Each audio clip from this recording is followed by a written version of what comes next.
നമസ്കാരം. ഇന്ന് നമുക്ക് തെയ്യത്തിന്റെ വിചിത്രമായ ലോകത്ത് കടന്നുചെന്നു ഉഗ്രവും രഹസ്യവുമായ പരവദേവിയെക്കുറിച്ച് സംസാരിക്കാം.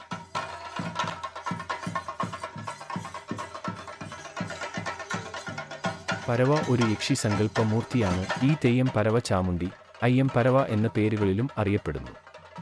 ഈ ദേവി പരമേശ്വരന്റെ പുത്രിയും മഹാരൗദ്ര മൂർത്തിയുടെ ആവിഷ്കാരവുമാണ്.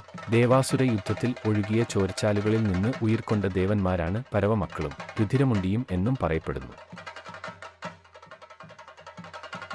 മന്ത്രവാദികൾക്ക് ഉപാസന മൂർത്തിയായ ഈ തെയ്യം പ്രധാനമായും വേലൻ, മാവിലാൻ സമുദായക്കാർ കെട്ടിയാടുന്നു.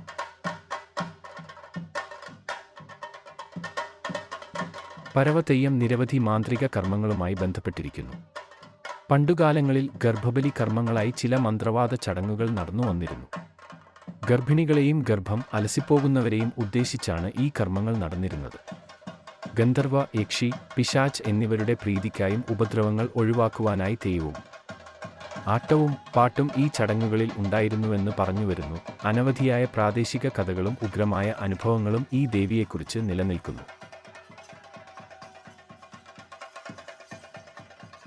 ഒരു ഗ്രാമത്തിൽ കനത്ത ശാപം വീഴ്ത്തിയ പ്രതികൂല ശക്തികൾ എത്തി. ഗ്രാമവാസികൾ പരവ തെയ്യത്തോട് പ്രാർത്ഥിച്ചു. തെയ്യത്തിന്റെ ഉഗ്രമായ ആവിഷ്കാരം ഗ്രാമത്തെ രക്ഷിക്കുകയും പ്രതികൂല ശക്തികളെ തുരത്തുകയും ചെയ്തു. വേറെ ഒരു കഥയിൽ ഒരു കുടുംബം തെയ്യത്തെ വിശ്വസിച്ചു. അവർക്ക് സന്താന ഭാഗ്യം വരികയായിരുന്നു. പരവ തെയ്യത്തിന്റെ അനുഗ്രഹം കൊണ്ടാണ് അവർക്ക് ഈ സന്താന ഭാഗ്യം ലഭിച്ചതെന്ന് വിശ്വസിക്കപ്പെടുന്നു. അങ്ങനെ പലതരം കഥകൾ ഉണ്ട്. ഈ തെയ്യത്തെക്കുറിച്ച് വെറും വീഡിയോകളിൽ നമുക്ക് അത് പങ്കുവയ്ക്കാം.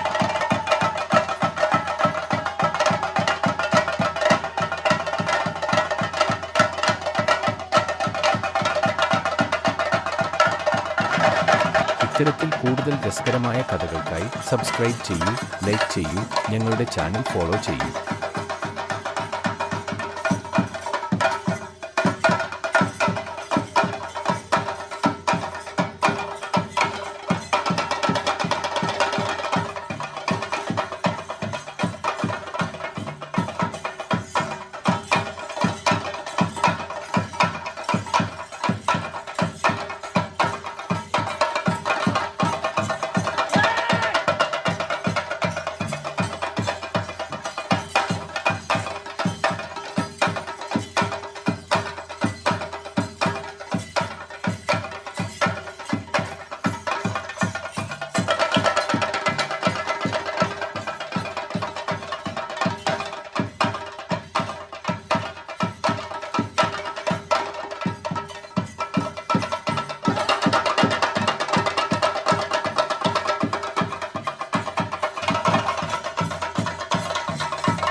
ഇത്തരത്തിൽ കൂടുതൽ രസകരമായ കഥകൾക്കായി സബ്സ്ക്രൈബ് ചെയ്യൂ, ലൈക്ക് ചെയ്യൂ, ഞങ്ങളുടെ ചാനൽ ഫോളോ ചെയ്യൂ.